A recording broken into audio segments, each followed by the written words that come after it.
All right, welcome to my Toyota Sienna camper van build. When I started this build, I had a couple goals in mind. I wanted a platform that was comfortable, reliable, mobile, meaning that I could do some off-road, light off-road like you guys are seeing in these clips.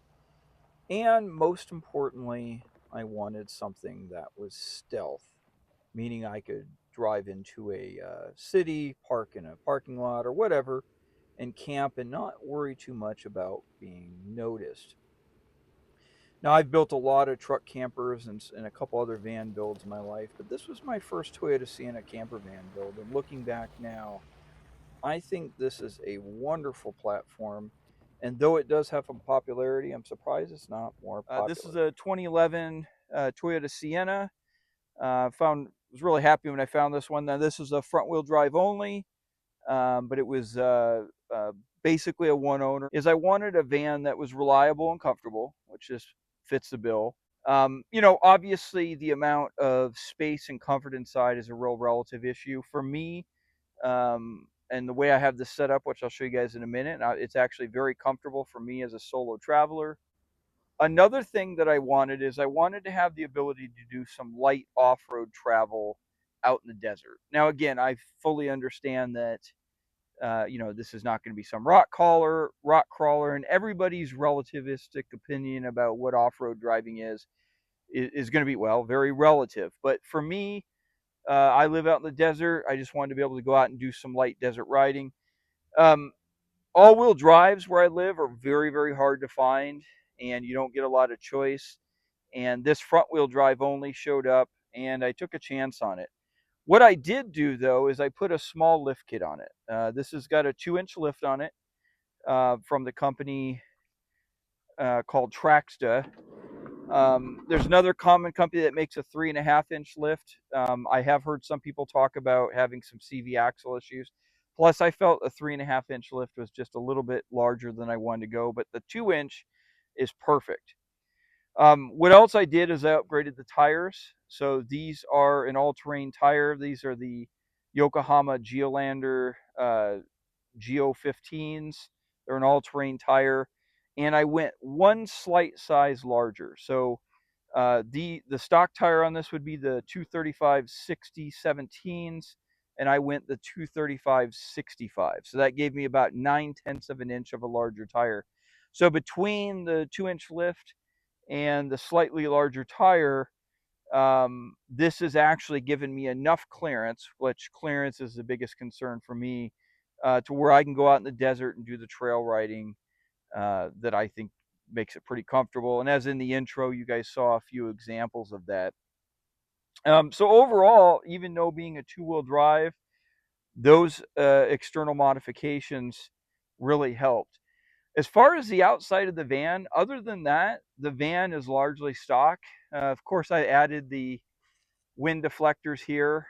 Um, and on the roof, you guys can't even see it over here, but we'll kind of come over on the backside, is I did add one 200-watt flat panel solar panel up there. I understand the flexible flat panels. There is some concerns about heat and longevity, but again, kind of going back to the stealth concept, is I didn't want to put a fixed panel up there. I was also kind of worried about aerodynamics and specifically additional noise. Gave me is no additional change in wind noise and a very stealth look. So if you just look at the van as it stands, I'm gonna go off on a limb and say most people probably wouldn't even notice the lift on it unless you were parked next to another Sienna or you really were paying attention. But even if you did notice the lift, it doesn't necessarily immediately mean that it's a camper van. So from a stealth perspective, I think it definitely panned out. Let's go ahead and take a look on the inside here. So let me jump on in here. So what you guys can see is obviously I removed all the seats. And the core of the build is a couch/bed platform, and I'll show you how that works in a minute, and two separate cabinets that sit on the driver's side. Now these are actually screwed together as you see them right here. but when they were made, they were actually two separate cabinets, and when I installed them, they were two separate cabinets, and so that allowed me the versatility. Now, as far as the interior build in here, there was a couple things I want to do. Number one is I didn't want to modify the van to such a significant point that if I wanted to return it back to its stock configuration, I couldn't. So an example of that would be, tearing off all the side plastics and stuff like that. So for all the cabinetry and the bed platform on the interior, I wanted to make it in a very modular way to where if I wanted to return this back to normal, or I wanted to remove all the belongings, I could. Um, and I think I've achieved that. Now, one thing I want to touch on now before I forget is a lot of people ask how much weight did all this cabinets in the bed add to the van overall? And I didn't weigh everything independently, but I'll say this: the seats that were in here, which I'd obviously removed, weigh about 250 pounds themselves. So when you pull out the seats on a Sienna build like this, you cut immediately a couple hundred pounds of weight.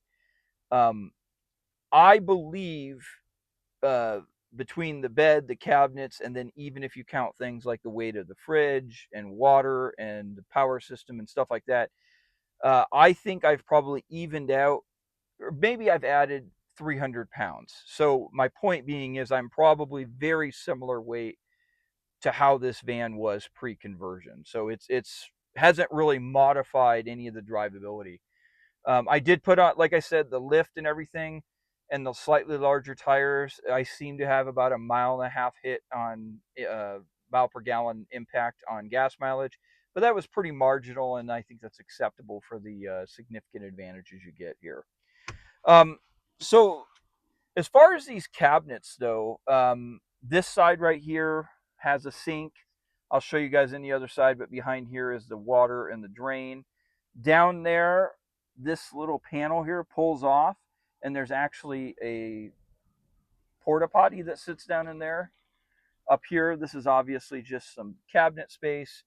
And this back cabinet back here is also just basically cabinet space. I'm not going to go into everything, but clothes, blankets, odds and ends, first aid kits, lighters, a little bit of food, salt, pepper, stuff like that. Um, Now, one thing I really wanted to do when I made this build is I wanted it to be attractive. Um, Not trying to knock a lot of the other Sienna builds. Some are really nice, some are more rudimentary. No big deal. But for me, I wanted to put a little bit of extra attention in here to make it cosmetically look nice. So these countertops, this is actually real black walnut. Um, the front fascia that you see on these cabinets, this is actually cedar. So real cedar. I think that contrast between the black walnut and the cedar really, really gives it a nice look. On this bed platform that you guys see here, um, this dark colored wood is actually black walnut, and that served both a structural role, because as you guys will see, this bed folds out. But I think it also looks really nice. Now, a lot of the less cosmetic areas, so the overall frame of the bed here, and some of the side cabinetry for these cabinets, it's just made out of either a 3/4 or half-inch plywood, depending on the circumstances. But I'm gonna pull out the bed, but let me show you one other problem here. If any of you guys ever looked into a lot of these Sienna builds, there is the trolley problem. So when you remove the seats, uh, those parts that slide that the seats would bolt into, those are commonly called trolleys. Now, depending on the model and so forth, a lot of times, and mine was included in this, is you can't actually remove those trolleys, or you can only remove some of them. Now, a lot of people will actually build a whole floor right here, and they will use that to mount the bed and the other cabinets. I chose not to because I didn't want to add the extra material weight and reduce the overall height of the interior cab by having a floor in here. So this was kind of a solution I just came up with on the fly. I just built this little box that actually fits right over the top of the trolleys. Surprisingly enough, it stays put, doesn't rattle, and it actually has really been served a big advantage because it allows me a space to put stuff. And most of the time, it stays put when you're driving, and It also has a side benefit that if I'm sitting in here in the camper on the couch just relaxing, it's a nice place to put your foot. Um, you guys can see this is the fridge I use.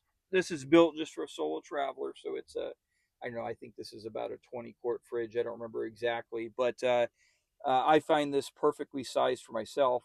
But another side benefit is this little base right here. I actually have a couple of these fridges. I can actually sit a second one right on top of this, and if I needed more space or something. But let's take a look at how this bed works here. All right. So this is the back of the bed when it's in couch platform. Okay. Now, as you guys could see, I could also sit up here like this. And if I wanted to sit to the rear, um, down up in here, I have this lift up storage area. So if you guys are familiar, the stow and go seat area down here, this is where the third row seats would stow in there. So there's a pretty deep well of storage. This is where I keep my battery pack. I'll talk about that in a minute, and some other storage. And then the back side of this bed actually pulls out like this too. So I have an extended, little base here to cook from or to do some kind of work. Plus, it also gives me a little bit of open space. Just I wanted to show you guys that. But this is how this couch bed platform goes into couch mode. So there's a pin right here, and I have this piece of metal that keeps it in place. So when you want to go into bed platform, you just pull this pin out. Now, I did include seat belts in here because I wanted to be able to carry a passenger. So, but I keep the seat belt latched in there just to make it nice and neat. And once you pull that pin out, this whole bed just comes down that easy. Now, one thing I've seen on other builds is this bed that kind of extends out like this. I mean, this is not necessarily something that's never been done before. But what I do think is unique is how I put these cushions in. A lot of these bed platforms, all of the cushions are either connected together or they're separate units. So when you move it around, you kind of have to reposition the cushions. Well, what I did here is each of these cushions are actually independent pieces, and they slide in here. Now they stay in put, they don't move around. So that way, when you move it into bed or couch platform, you don't have to reposition the cushions all the time. Now, yes, there is a little gap between these, but for my bedding, I just use a big, thick 0 degree, one of those flannel sleeping bags. I put it right over the top, and I honestly don't even really notice the gaps. I mean, it's totally comfortable. Now, in this front part, this actually lifts up, and down in here is some storage.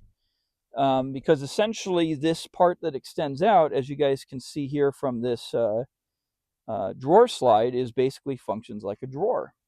Now, if I want to go and put it back up, I have a little handle right back here, and I just lift up firmly, and the whole bed slides back into a couch configuration. So as you guys can see, this manipulates really, really easily, in just a matter of seconds. There's no readjusting anything, nothing like that.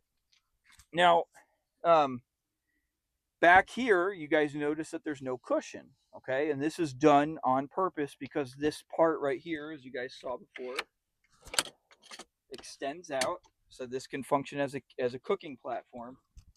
Obviously, if it had a cushion on it, maybe I can make something that would pop off, but you wouldn't want to get it dirty. But what I found is this. I typically sleep with my head down here and my feet in that direction. I don't have them in here for this tour, but I carry two king size. I put the pillows in there, and it's a perfect seamless continuity between the other pads. So it all works out well. Plus, this gives me a hard surface when I want to pull it out.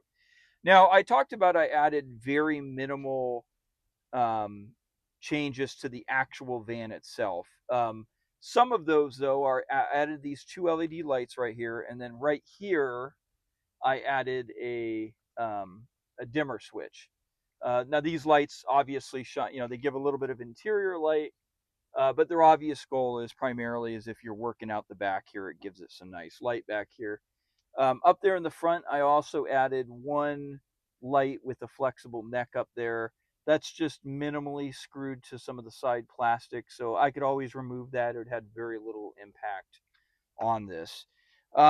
couple little things here is I haven't added it yet, but I am going to add a diesel heater down up underneath here. What you guys see right here is I actually, this little floor here is removable, okay?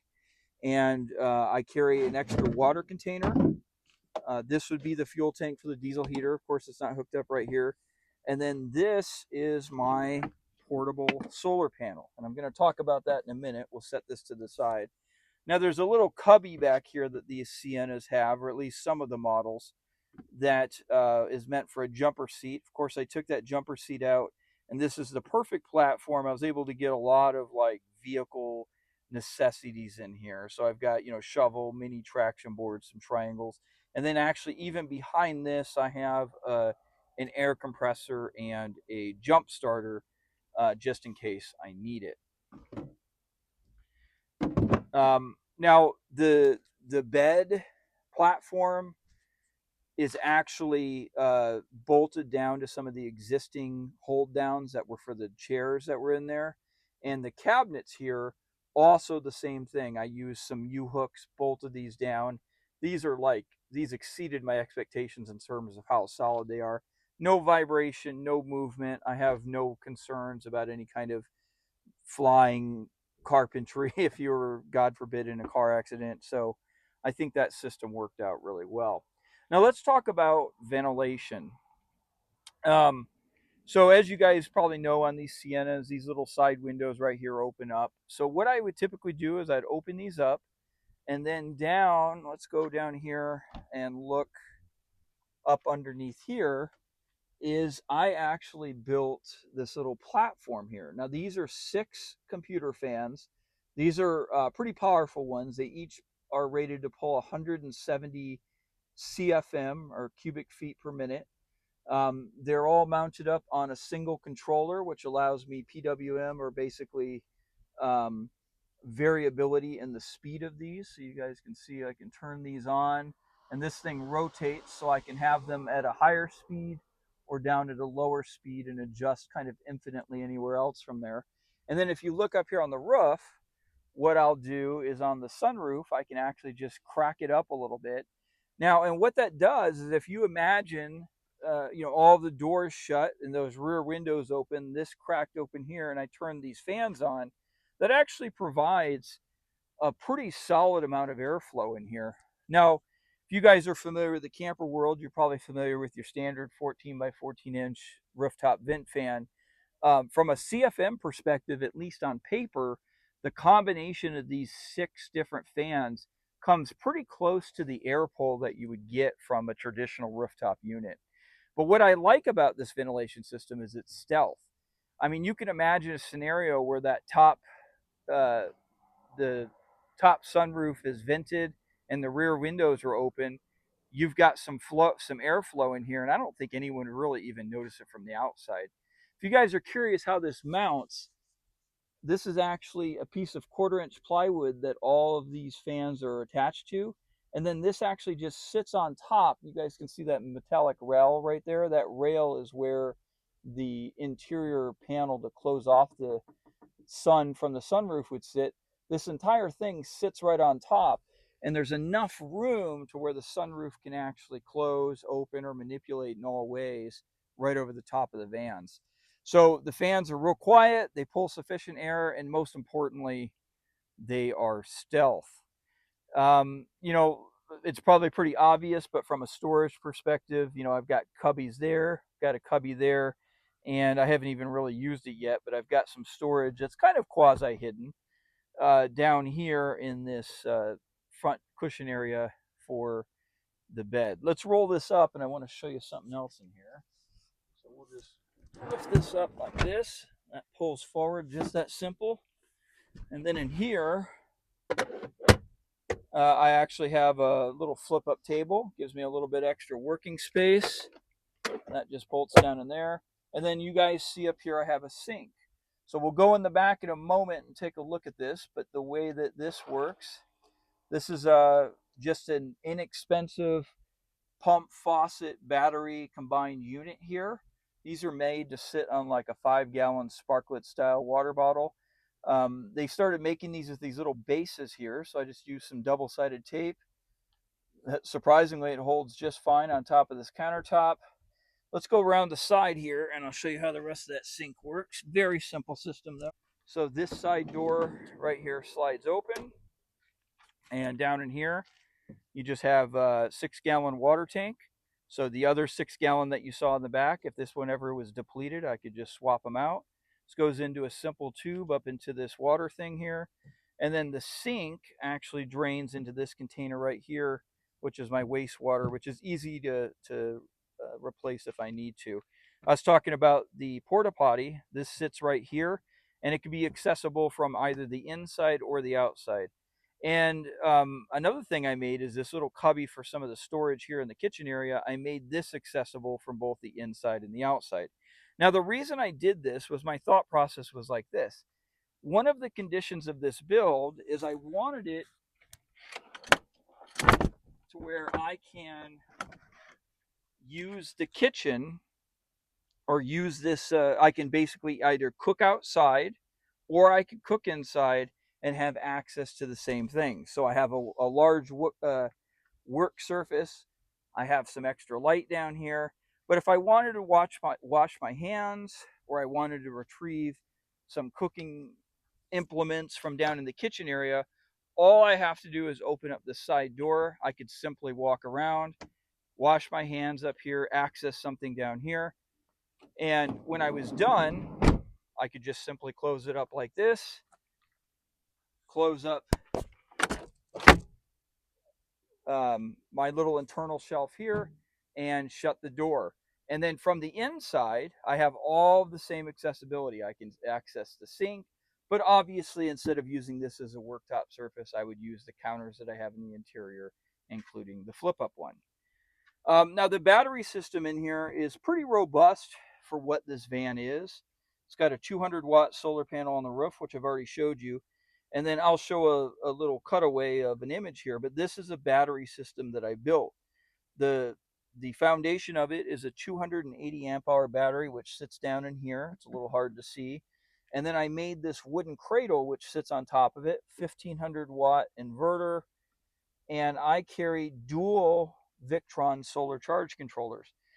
Now, the reason why I have dual charge controllers, as you guys can see here, this one is fed by the rooftop one, but down in here, I actually carry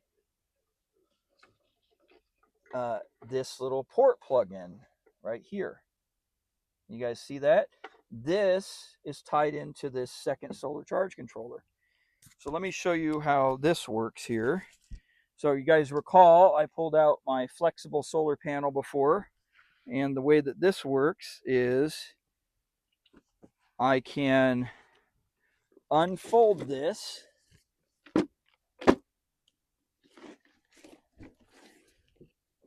just like this. This is 400 watts. And then I have the cables right here, which are tied into this storage in here. I've got about 10 foot of cable or so. Is I just have a ZAMP plug right here. And I can just plug this port right into here. Now you guys can see that this second solar charge controller is working. Now, the value of having dual solar charge controllers, obviously I have a 200-watt panel on the roof and a 400-watt panel here. There's a dissimilarity in terms of amperage and voltage. If I were to try to feed both of these different sources into the same solar charge controller, there'd be some significant efficiency issues. But because I'm using dual solar charge controllers, if I need a little bit of extra energy, I can actually plug both panels in, have them both operating independently, and keeps an efficient system. Having this alternate system right here gives me a lot of flexibility to keep the van powered. So, but in conclusion, you know, um, this was a somewhat simple build, but I think a really effective build. And I think the Toyota Sienna is a somewhat overlooked option. You know, they're reliable, super comfortable, If you build it like I did mine, they're stealth. And I've really found that even with just the front wheel drive versions, if you get a little bit of ground clearance underneath you, these things can actually do pretty darn good off road. So I hope you guys enjoy this. Hope you gave you guys some ideas. Of course, there's a lot of other people who do Sienna builds. So if you've watched those, you guys have probably seen I've received some inspiration from different builds. But at the same time, I tried to make this one my own. Um, Guys, I have a full vlog for when I did this conversion that you guys might want to check out. I'll link the playlist. And I've also built a lot of other campers and vans on my channel, and I encourage you guys to check those out. I'll include a couple of those links in the description. So, but guys, let me know what you guys think. Let me know what your favorite part was. And also, if this was helpful to you, please give me a like, a subscribe, and leave a comment. So, thanks a bunch.